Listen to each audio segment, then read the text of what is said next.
सुपोदन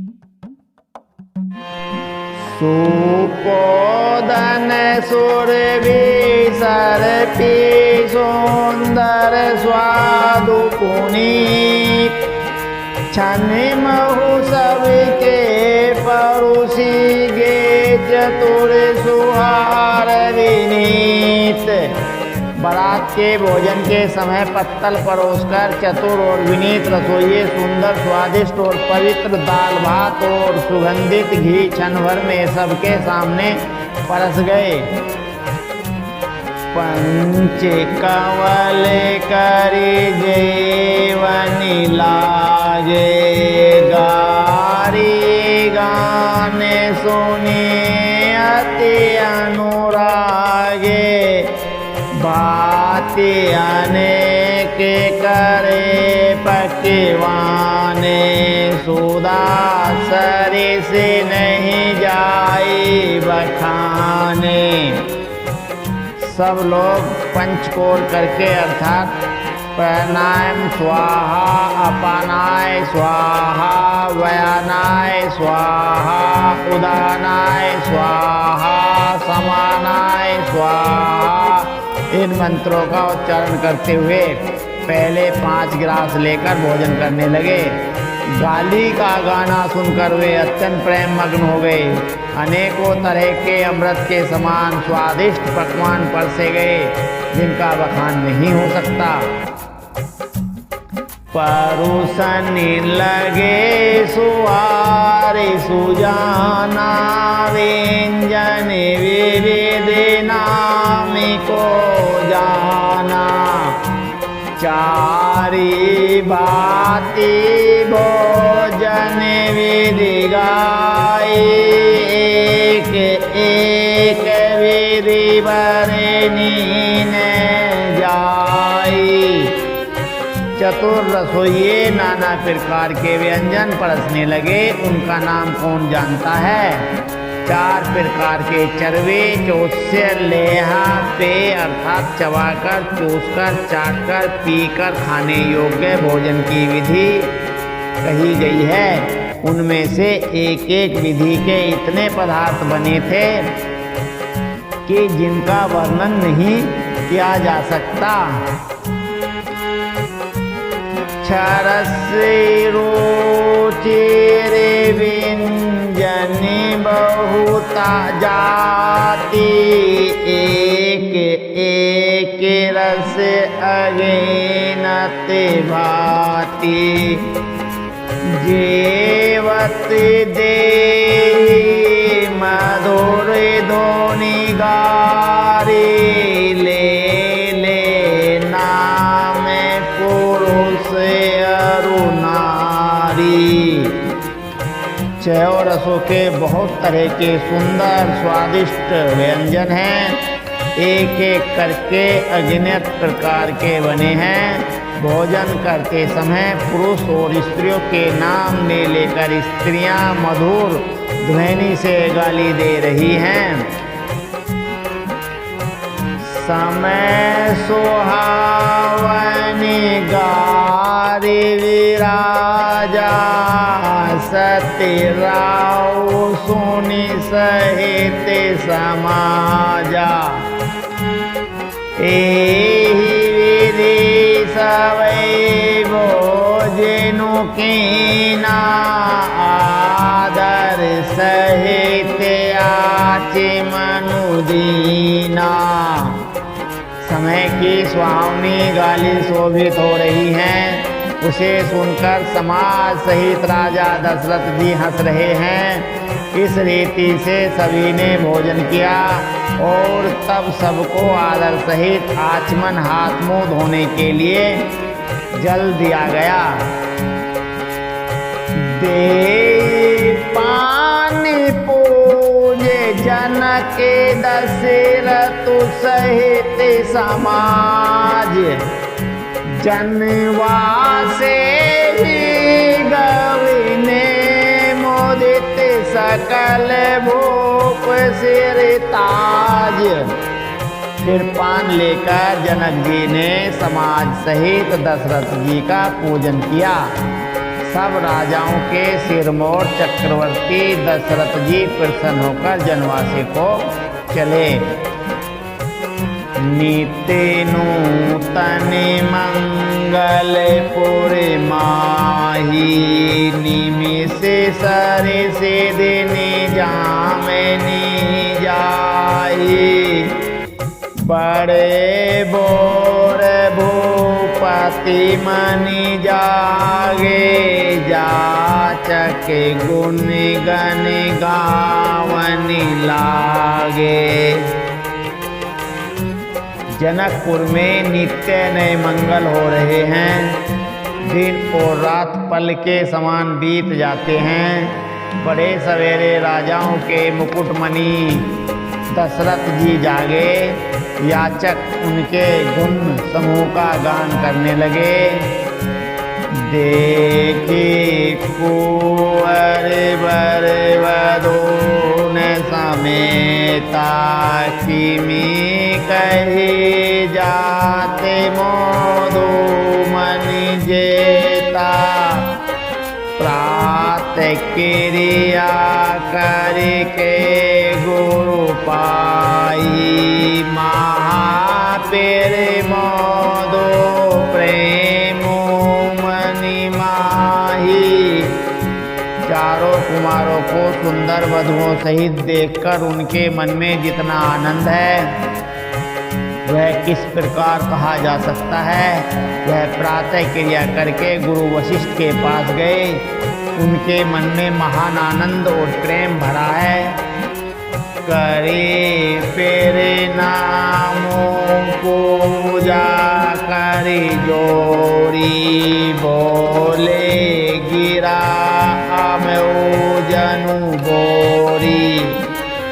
तुम्हें ही केरे पासुने मुनि राजा, भयउ आजू में पूरन काजा। राजा प्रणाम और पूजन करके फिर हाथ जोड़कर मानो अमृत में डुबोई हुई वाणी बोले, हे मुनिराज सुनिए, आपकी कृपा से आज में पूर्ण काम हो गया। अब सब प्रिय बोलाए गोसाई, देहु देनु सब बाती बनाए।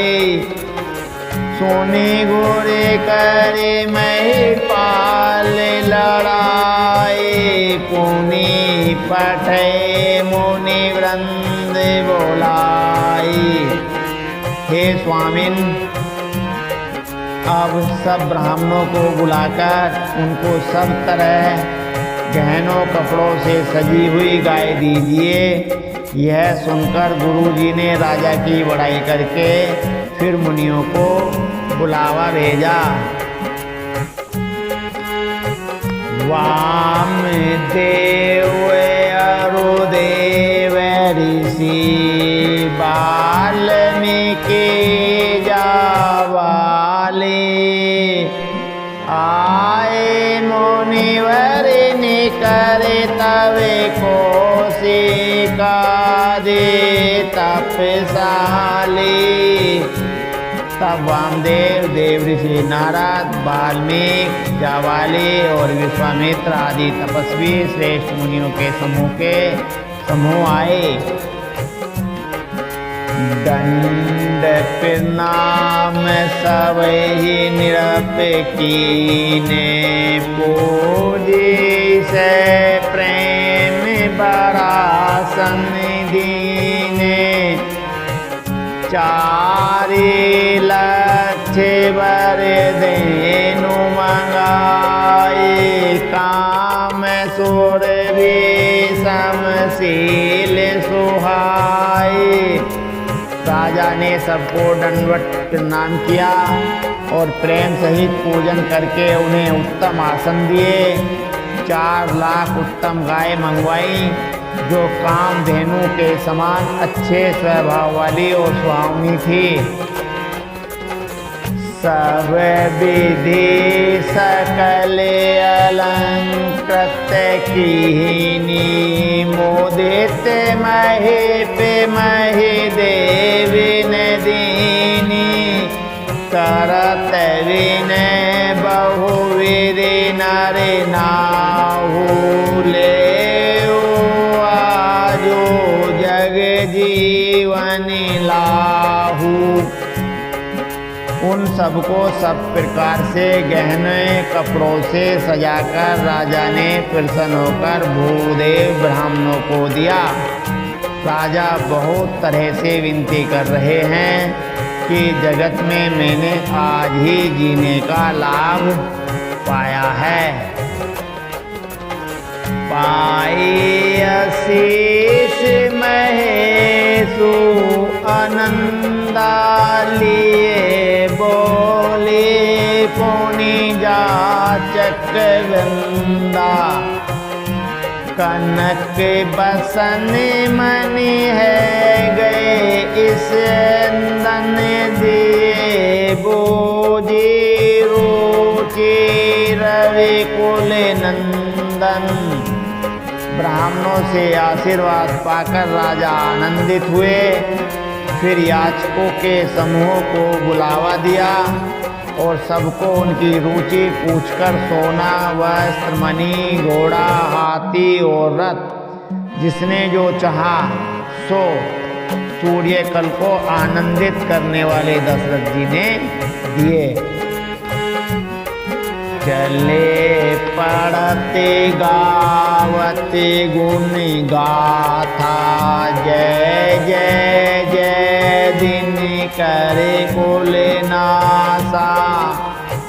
एहि विधि राम विवाह चाहो सकई न बरनी सैसे मुख जाहू। वे सब गुना अनुवाद गाते और सूर्य कुल के स्वामी की जय हो जय हो जय हो कहते हुए चले। इस प्रकार श्री रामचंद्र जी के विवाह का उत्सव हुआ। जिन्हें सहस्त्र मुख हैं वे शेष जी भी उसका वर्णन नहीं कर सकते। बारे बारे कौशिक चरण से सुनाई कहराओ यह सबु सुख मुनि राज तव कृपा कटाक्ष पसाऊ। बार बार विश्वामित्र जी के चरणों में सिर नवाकर राजा कहते हैं, हे मुनिराज यह सब सुख आपके ही कृपा कटाक्ष का प्रसाद है। जनक सने हो शीलो कर तो तीन पो सब भाति सरा विभूति जिन्हें उठी विदावद पति मांगा राखे ही जन को सहित अनुरागा। राजा दशरथ जी जानकी जी के इसने शील करनी और ऐश्वर्य की सब प्रकार से सराहना करते हैं। प्रतिदिन सवेरे उठकर अयोध्या नरेश विदा मांगते हैं पर जनक जी उन्हें प्रेम से रख लेते हैं। नित्य नूतन आदरो अधिकाई दिन पेरते सहस बाते पहुनाई। नित्य नव नगर आनंद उछावो दशरथ गवनी सोहाय न काहू। आदर नित्य नया बढ़ता जाता है। प्रतिदिन हजारों प्रकार से मेहमानी होती है। नगर में नित्य नया आनंद और उत्साह रहता है। दशरथ जी का जाना किसी को नहीं सुहाता। बहुत दिवस बीते बार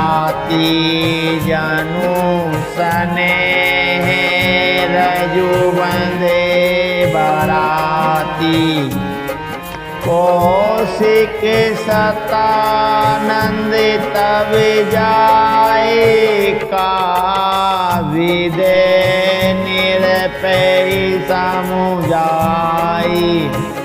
इस प्रकार बहुत दिन बीत गए, मानो बराती स्नेह की रस्सी से बंध गए हैं।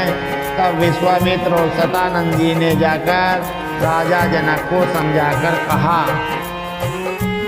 अब दशरथ कह आए सुदेहु, यद्यपि छाड़ी न सकेहु सनेहु। भले ही नाते कही सचिव बोलाए, कही जय जीव शीस तिन नाए।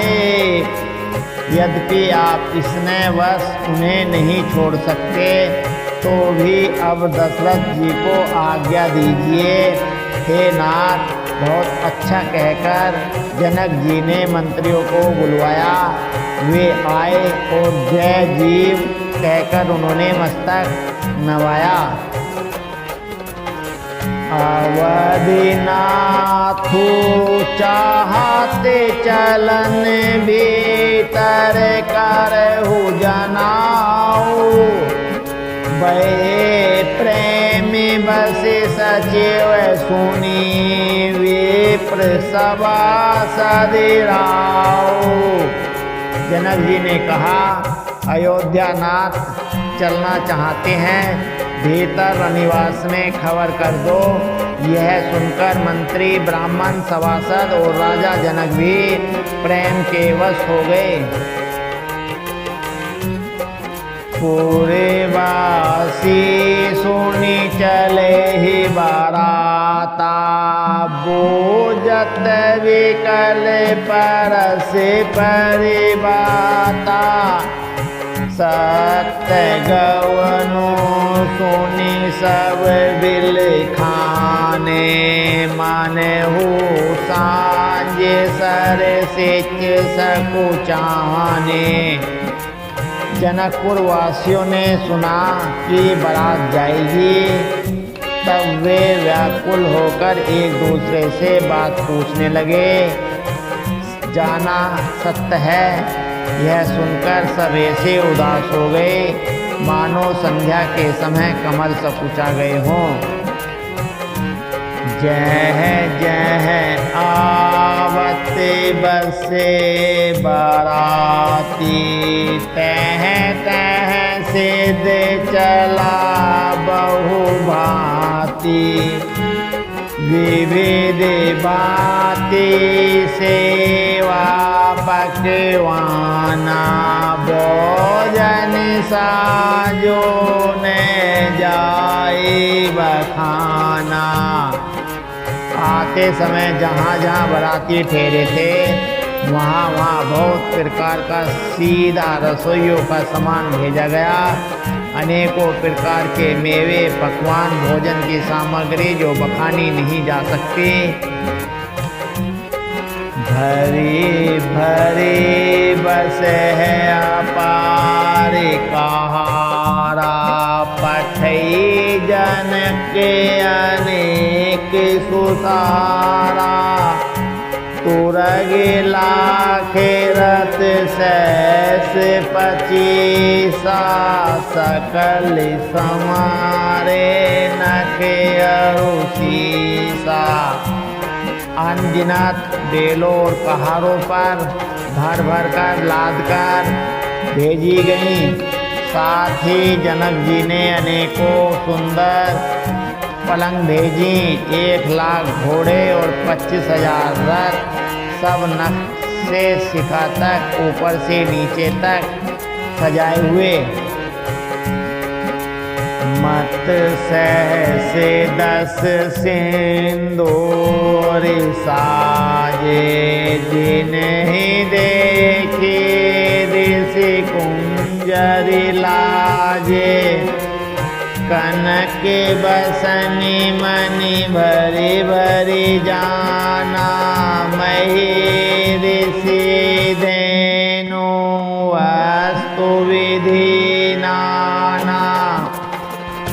10,000 सजे हुए मत वाले हाथी, जिन्हें देखकर दिशाओं के हाथी भी डर जाते हैं।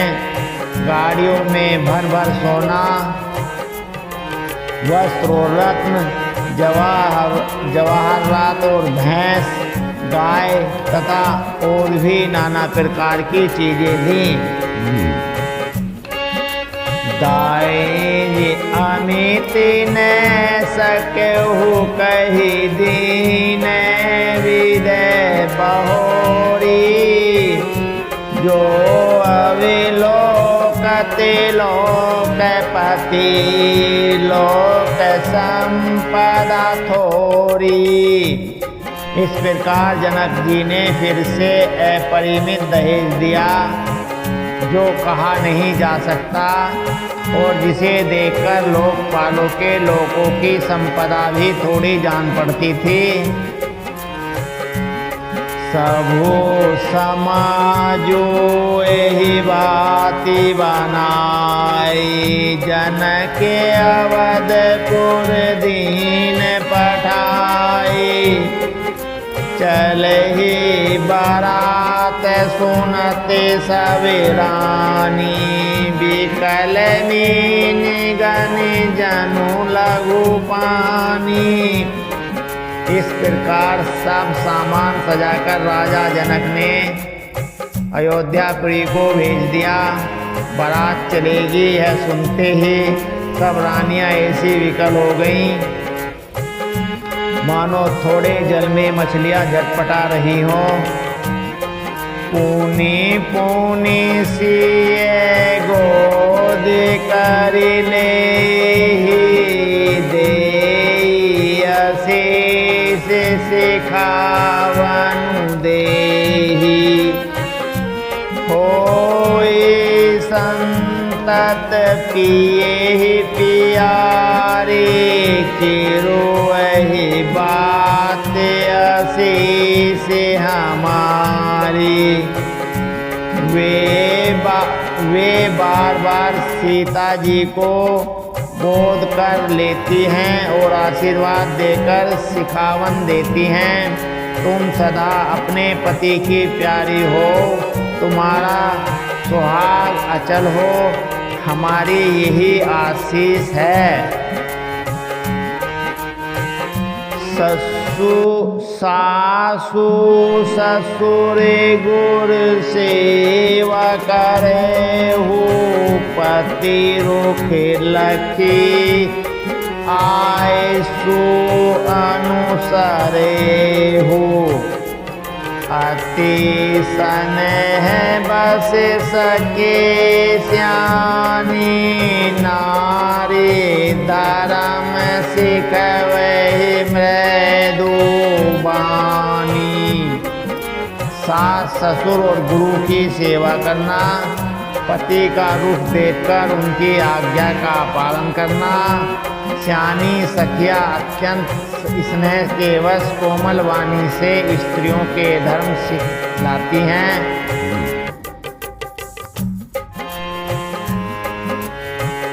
सादर सकल को आरी समुझाए, रानी है बारे बारे और लाई। बहुरी बहुरी बैठ ही महतारी, कही विरंची रचिकति नारी। आदर के साथ सब पुत्रियों को स्त्रियों के धर्म समझाकर रानियों ने बार बार उन्हें हृदय से लगाया।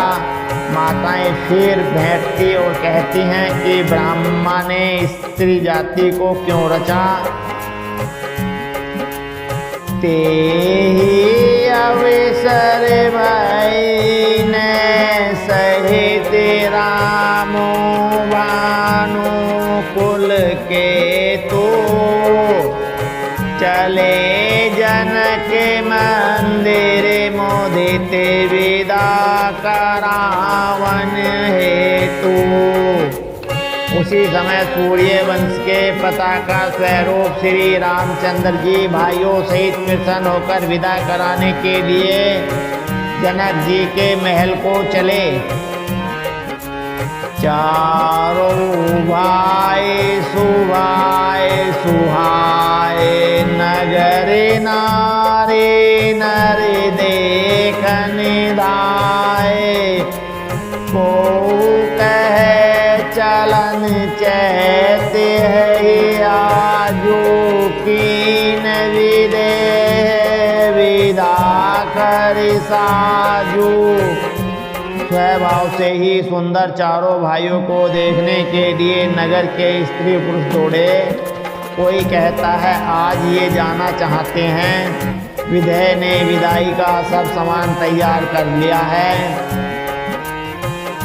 लेहू नैन भरे रोप निहारे प्रिय पाऊने गोप सुति चारी। को जाने के सुकृत श्यानी नैनी अतिथि कीने विधियानी। राजा के चारों पुत्र इन प्यारे मेहमानों के मनोहर रूप को नेत्र भरकर देख लो। हे श्यानी, कौन जाने किस पुण्य से विधाता ने इन्हें यहाँ लाकर हमारे नेत्रों का अतिथि किया है। मरण शीलो जिमि पावे क्यों सासुरे तरुले जन्म करि भूखा। पावे नारे के हरि पदु जैसे न कर दर्शनु हम कहते से। मरने वाला जिस तरह अमृत पा जाए, जन्म का भूखा कल्प वृक्ष का पा जाए, और नरक में रहने वाला या नरक के योग्य जीव जैसे भगवान के परम पद को प्राप्त हो जाए, हमारे लिए इनके दर्शन वैसे ही हैं। निरेखे राम सोबाउर धरे हूँ निज मन फनी मूर्ति मन करहूँ। एहि विधि सवे ही निफलु देता गए कुंवर सवे राज निकेता। श्री रामचंद्र जी की शोभा को निखर कर हृदय में धर लो। अपने मन को साफ और इनकी मूर्तियों को मणि बना लो। इस प्रकार सबको नेत्रों का फल देते हुए सब राजकुमार राजमहल में गए। रूप सेंदो सब बंदो लखे हर से उठारा निवासो। करहि निछावर आरती महामोदित मन सासु। रूप के समुद्र सब भाइयों को देखकर सारा रनिवास हर्षित हो उठा। सासुएं महान प्रसन्न मन से निछावर और आरती करती हैं। देखी रामी छवि अति अनुरागी। प्रेम विवश पुनि पुनि पद लागी। रही न लाज प्रीति और छाई। सहज सने हो वरनी के मिजाई। श्री रामचंद्र जी की छवि देखकर वे प्रेम में अत्यंत मग्न हो गईं और प्रेम के विशेष वश होकर बार बार चरणों लगी। हृदय में प्रीति छा गई, इससे लज्जा नहीं रह गई। उनके स्वाभाविक स्नेह का वर्णन किस तरह किया जा सकता है। भाई ने सहित उबटी अनवाए चरसी असनी अति है तुझवाए। बोले रामो सो अवसरु जानी सील सने सकुच में बानी। उन्होंने भाइयों सहित श्री राम जी को उपटन करके स्नान कराया और बड़े प्रेम से सठ रस भोजन कराया। सुअवसर जानकर श्री राम जी सील स्नेह और संकोच भरी वाणी बोले, राव अवधपुर चैत सीधाए विदा हो निहमिया पठाए। मातु मोदित मन आए सुदेहु बालक जानी करवे नीति नेहु। महाराज अयोध्यापुरी को चलना चाहते हैं, उन्होंने हमें विदा होने के लिए यहाँ भेजा है। हे माता, प्रसन्न मन से आज्ञा दीजिए और हमें अपने बालक जानकर सदा स्नेह बनाए रखिएगा। सुनते वचन विलखे निवासु बोली न सकहि प्रेमी बसी सासु। हृदय लगाए कुएरी सब लीनो पति ने सौंपी विनती अति कीनी। इन वचनों को सुनते ही रनिवास उदास हो गया। सासुएं प्रेमवश बोल नहीं सकती। उन्होंने सब कुमारियों को हृदय से लगा लिया और उनके पतियों को सौंपकर बहुत विनती की।